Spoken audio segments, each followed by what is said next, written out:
ব্যাংকের cash officer পদে নতুন একটি নিয়োগ বিজ্ঞপ্তি প্রকাশ পেয়েছে, আপনারা দেখতে পাচ্ছেন।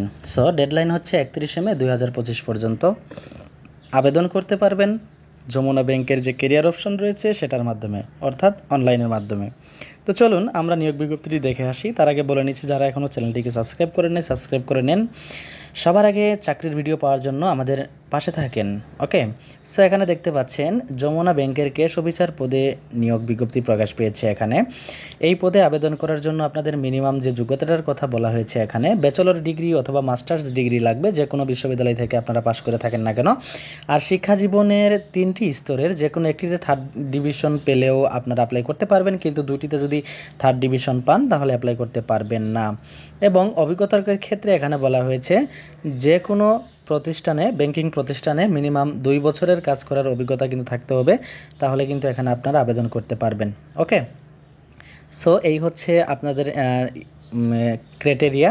এখন আবেদন করার জন্য আপনারা চলে যাবেন সরাসরি career.jamunabank.com.bd এই ওয়েবসাইটে। যাওয়ার পরে আপনারা এখানে 31 মে 2025 তারিখের ভিতরে আপনারা সেই ফর্মটা পূরণ করে নেবেন, পূরণ করে কমপ্লিট করে দিবেন। তারপরে আপনাদের আবেদনটা কিন্তু কমপ্লিট হয়ে যাবে। তো আমি চলে এসেছি যমুনা ব্যাংকের সেই কেরিয়ার অপশনে।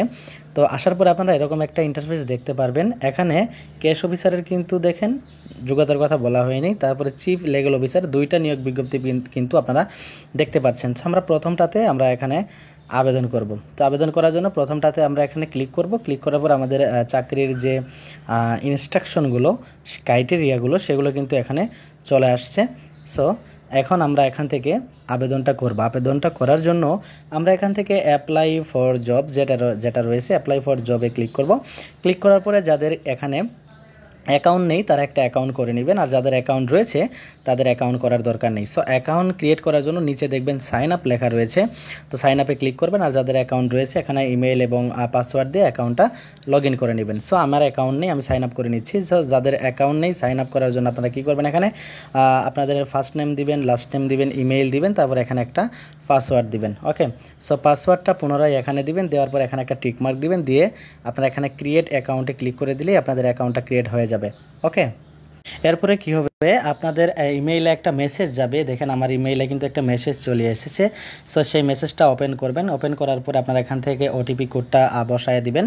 আমি আপনাদেরকে দেখাচ্ছি। এখান থেকে যে লিঙ্কটা রয়েছে এই লিঙ্কে আপনারা ক্লিক করে দেবেন। ওকে, ক্লিক করে দেওয়ার পরে আপনাদের সামনে এরকম ইন্টারফেস শো করবে। এখানে আপনাদের ইমেইলটা দিয়ে দিবেন, এই জায়গায় আপনাদের ইমেইলটা দিয়ে দিবেন, পাসওয়ার্ডটা দিবেন, দিয়ে লগ ইনটা করে নেবেন। ওকে, আমি লগ ইন করে নিচ্ছি, আপনাদের এখানে দেখুন। ওকে, লগ ইন করার পরে আমাদের কিন্তু সব কিছু ওপেন হয়ে গেছে। সো আমার নামটা চলে আসছে, আমার আইডি চলে আসছে, এখানে কিন্তু কোনো কিছু সেট করা নেই। সো আমরা এখান থেকে প্রোফাইলটাকে 100% এডিট করে নিব। ওকে, সো বেসিক কমপ্লিট করে নিব। তারপর আমাদের এডুকেশনাল যে ইনফরমেশনগুলো রয়েছে সেগুলো দিব। তারপরে কেরিয়ার ইনফো যা রয়েছে, আমাদের অভিজ্ঞতা, এক্সপিরিয়েন্স সবগুলো দিব। তারপরে প্রোফাইল আমাদের কমপ্লিট করার জন্য এখানে যেটা ছবি দিব। তারপরে অ্যাপ্লাইড জবে কতগুলো জব অ্যাপ্লাই করেছি সেগুলো এখান থেকে দেখতে পারবেন। ওকে, সো আমরা এখান থেকে এডিট প্রোফাইলে ক্লিক করব। এডিট প্রোফাইলে ক্লিক করে আমাদের প্রোফাইলটা পুরোপুরি মেক করে দিব। সো আমি আপনাদেরকে দেখাচ্ছি, আপনারা অবশ্যই সেম প্রসেসে মেক করবেন। ওকে, প্রথমে আপনারা এখান থেকে 300x300 পিক্সেলের এবং 300 কেবির ভিতরে একটা প্রোফাইল পিকচার সেট করবেন, অর্থাৎ আপনাদের একটা পূর্ণাঙ্গ সিভি সেট করবেন। তো এই ছবিটা আপনারা আগে থেকে তুলে রাখবেন কম্পিউটারে। তারপর এখান থেকে চয়েস ফাইলে ক্লিক করে ছবিটাকে আপলোড করে দিবেন। এরপর আপনাদের একটা সিগনেচার এখানে আপলোড করে দিবেন, দেখেন লেখা রয়েছে। সিগনেচারটাও আপনারা এখান থেকে চয়েস ফাইলে ক্লিক করে আপলোড করে দিবেন। ওকে, আর এই জব আইডিটা অবশ্যই আপনারা মনে রাখবেন। এখানে ইন্টার কেরিয়ার সামারি, অর্থাৎ এখানে অবজেক্টিভ দিবেন, যে সিভিতে যে অবজেক্টিভটা দেওয়া রয়েছে আপনাদের পার্সোনাল সিভি সেটা দিবেন। তারপরে আমরা এখান থেকে নাম দেব। সো আমাদের নাম দেওয়া রয়েছে এখানে, ফাদার নাম দিব, মাদারের নাম দিব, ইমেল দিব, ডেট অফ বার্থ দিব। ওকে, ডেট অফ বার্থ দেওয়ার পরে আমরা এখান থেকে মেল না ফিমেল না আদার্স সেগুলো দিব। দেওয়ার পরে এখান থেকে সিঙ্গেল না বিবাহিত সেগুলো দেবো। তার জন্য এখান থেকে ক্লিক করলে আমাদের অপশনটা চলে আসবে। তখন আমরা এখান থেকে সিঙ্গেল থাকলে সিঙ্গেল, মেরিড থাকলে মেরিড সিলেক্ট করে দিব। ওকে, সেম প্রসেসে এখানে ক্লিক করলে ন্যাশনালিটি আসবে, ন্যাশনালিটি দিয়ে দেবেন, এনআরই নাম্বার দিবেন, রিলিজিয়ন দিবেন, কোন ধর্মের আপনারা সেটা দিবেন, ব্লাড গ্রুপ দিবেন, এখানে একটা ফাইনালি ফোন নাম্বার দিবেন। ওকে, সো ফোন নাম্বার হওয়ার পরে এখানে আরেকটা অতিরিক্ত ফোন নাম্বার দিবেন আপনাদের অভিভাবকের, যদি এই ফোন নাম্বারে আপনাদেরকে না পাই তাহলে এই ফোন নাম্বারে যেন পাই, এরকম একটা ফোন নাম্বার দিবেন। তারপরে এখান থেকে আপনাদের কান্ট্রির অ্যাড্রেস দিবেন, কোন দেশে থাকেন, তারপরে ডিভিশন দিবেন, ডিস্ট্রিক্ট দিবেন, থানা দিবেন, এরিয়া দিবেন, অর্থাৎ ভিলেজ যা রয়েছে ভিলেজ দিবেন। ওকে, কোথায় থাকেন, তারপরে হাউস নাম্বার, রোড নাম্বার, এগুলো যাদের আছে তারা দিবেন, আর পোস্টাল কোড অবশ্যই দিবেন, এবং পোস্ট অফিসের নামটাও অবশ্যই এখান থেকে দিবেন।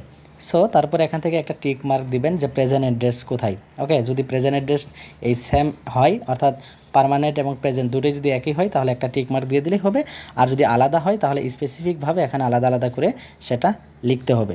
ওকে, সো এই ছিল মূলত প্রথম ক্রাইটেরিয়া। এটা পূরণ করার পর আপনারা এখান থেকে সেভে ক্লিক করে দেবেন। সো আমরা সেভে ক্লিক করে দিব এখন।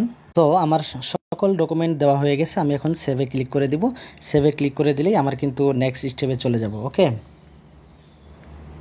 ওকে, এখানে একটা ভুল হয়ে গেছে। সো যেটা আমি আপনাদেরকে প্রথমে বলা উচিত ছিল বলিনি, আমার এখানে কিন্তু সাকসেসফুল আসলো। এখন কি কারণে, এখানে কিন্তু প্রোফাইল পিকচার আপলোড করতে বলেনি।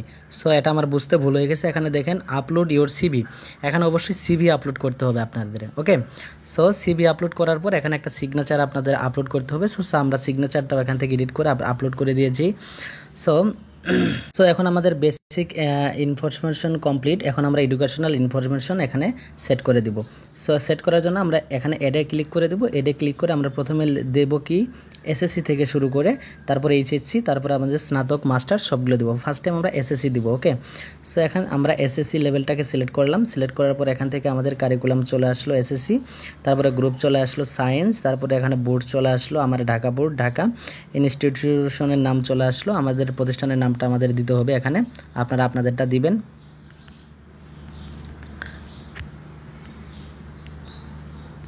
ওকে, তারপরে এখান থেকে জিপিএ কত পেয়েছিলেন সেটা দিবেন আপনারা এখান থেকে। জিপিএ আমরা কত পেয়েছিলাম, গ্রেড কত পেয়েছিলাম সেটা দিব এখান থেকে। ওকে, দিলাম। দেওয়ার পর পাসিং ইয়ার কত ছিল আমরা সেটা এখান থেকে পাসিং ইয়ারটা আমরা দিয়ে নিব। ওকে, সো পাসিং ইয়ারটা দিয়ে দিলাম। দেওয়ার পর আমরা এখান থেকে সেভে ক্লিক করে দেবো। সেভে ক্লিক করে দিলে আমাদের দেখেন এখান থেকে কিন্তু আমাদের এসএসসির শিক্ষাগত যোগ্যতা সেট হয়ে গেছে। এখন আমরা আবার এডে ক্লিক করব। ক্লিক করে সেম প্রসেসে আমরা এইচএসসিটা সেট করে নেব। সো আমি সেট করে নিয়েছি সবগুলোই। ওকে, সো সবগুলোই এখান থেকে দেখেন মাস্টার্স সো যা আছে সবগুলো আমরা এখান থেকে অ্যাড করে দিলাম। আরও যদি আপনাদের এক্সট্রা থাকে সেটাও অ্যাড করে দিবেন। সো এগুলো দেওয়া হয়ে গেলে আমরা এখান থেকে আমাদের সিভিটা আপলোড করা কমপ্লিট হয়েছে। ওকে, সো আমরা এখন থেকে ড্যাশবোর্ডে চলে যাব। ড্যাশবোর্ডে চলে গেলেই কিন্তু আমাদের সিভির ইয়েটা দেখতে পারবো। সব কিছু দেখেন এখানে 100% কমপ্লিট, এডুকেশন 100% কমপ্লিট। এখন শুধু আমাদের কেরিয়ারের ইনফো যেটা সেটাও 0% কমপ্লিট, আর টোটাল প্রোফাইল কিন্তু আমাদের এখান থেকে 70% কমপ্লিট। সো আমরা এখান থেকে 100%গুলো করে নেবেন আপনারা। ওকে, সো যখন 100% এখান থেকে করা হয়ে যাবে তারপর আপনাদের কি করবেন, অ্যাপ্লাই করবেন জব অ্যাপ্লাই কীভাবে করবেন, এখান থেকে অ্যাপ্লাইড জব লেখা রয়েছে, আমরা এখানে ক্লিক করে দেবো। ক্লিক করার পরে আমাদের এখান থেকে কোনো জব অ্যাপ্লাই করা নেই। ওকে, সো আমরা হোমে ক্লিক করব। হোমে ক্লিক করার পরে আমরা এখান থেকে দেখব যে আমাদের জব কোনটা রয়েছে। এই যে দেখেন ক্যাশ অফিসার রয়েছে। সো এই ক্যাশ অফিসার আমরা অ্যাপ্লাই করার জন্য এখানে ক্লিক করব। ক্লিক করার পর আমরা অ্যাপ্লাই ফর যে জব লেখা রয়েছে এখানে আমরা ক্লিক করে দেবো। ক্লিক করার পর আমাদের স্যালারি দিতে হবে। ফার্স্ট টাইম শুধুমাত্র স্যালারিটা দিবেন, কত হাজার টাকা স্যালারি আপনারা আশা করেন সেটা দিবেন। দেওয়ার পর আপনারা সেভে ক্লিক করে দেবেন। আপনাদের জবটা কিন্তু আবেদনটা কিন্তু কমপ্লিট হয়ে যাবে। সো এখান থেকে কিন্তু প্রোফাইলটা 100% কমপ্লিট করতে হবে। সো আপনারা 100% কমপ্লিট করে নেবেন। কমপ্লিট করলেই কিন্তু আবেদনটা কমপ্লিট হয়ে যাবে এভাবেই। ওকে, ভিউয়ার্স ভিডিওটা লম্বা হয় দেখি আমি পুরোটা দেখাচ্ছি না। সো আজকে এ পর্যন্তই, দেখাবো পরবর্তী কোনো ভিডিও নিয়ে। ভালো থাকবেন, সুস্থ থাকবেন, আল্লাহ।